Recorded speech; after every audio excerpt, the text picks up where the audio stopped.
Zoho mail అనేది మనం play స్టోర్లో యాప్ ఉంటుంది. సో ఆ యాప్ అనేది ఇన్స్టాల్ చేసుకోవాలి. Zoho mail, email and calendar అని చెప్పేసి ఉంటుంది.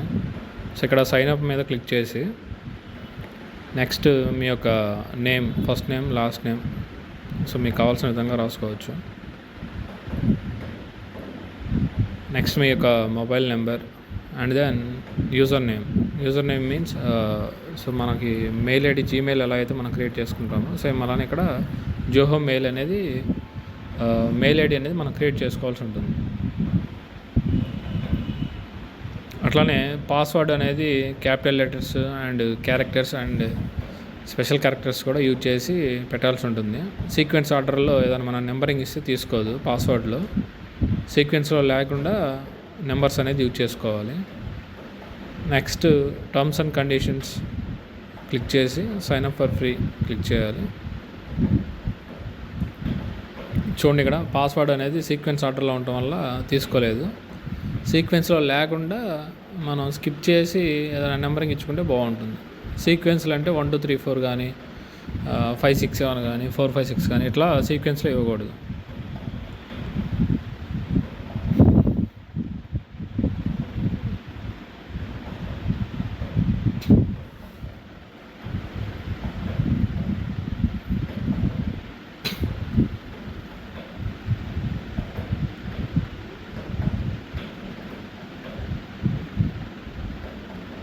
సో ఇట్లా మీకు నచ్చిన మీ డేట్ ఆఫ్ బర్త్లో అట్లా ఏదో ఒకటి మీకు నచ్చిన నెంబరింగ్ అనేది అక్కడ ఇవ్వచ్చు. సీక్వెన్స్లో మటుకు ఉండకూడదు.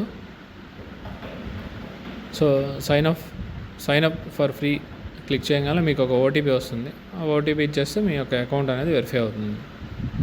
సో అది సో ఫైనల్గా మీకు ఒక వెల్కమ్ మెసేజ్ వస్తుంది.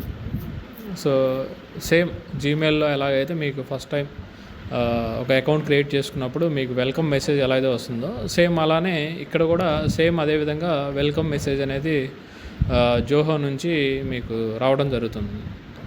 సో సేమ్ జీమెయిల్ ఎలా అయితే మనం యూజ్ చేసుకుంటున్నామో సేమ్ అలానే ఇది ఒక మన కంట్రీలోనే డెవలప్ అయినటువంటి ఒక జోహో అనే కంపెనీ నుంచి డెవలప్ చేసినటువంటి ఒక జోహో మెయిల్ అప్లికేషన్ అన్నమాట.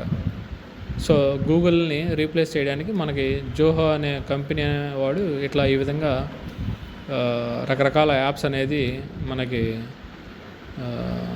ఇవ్వడం జరుగుతూ ఉంది. సో లోకల్ యాప్స్ని మనం ప్రమోట్ చేసుకోవాలి కాబట్టి ఈ విధంగా మన లోకల్ యాప్స్ని యూజ్ చేసుకుంటే మనకి ఇతరత్ర బయట దేశాల వాటి మీద మనం డిపెండ్ అవ్వకుండా మన సొంతంగా మన స్వదేశీ మన కంట్రీలోనే తయారైనటువంటి కంపెనీలో ఉన్నటువంటి యాప్స్ ద్వారాగా మన స్వదేశీ యాప్స్ని వాడి మాత్రమే మన యొక్క పనులు అనేది చేసుకోవచ్చు, బయట కంట్రీస్ మీద డిపెండ్ అవ్వకుండా. సో అది make in India, skill India, digital India. జై భారత్.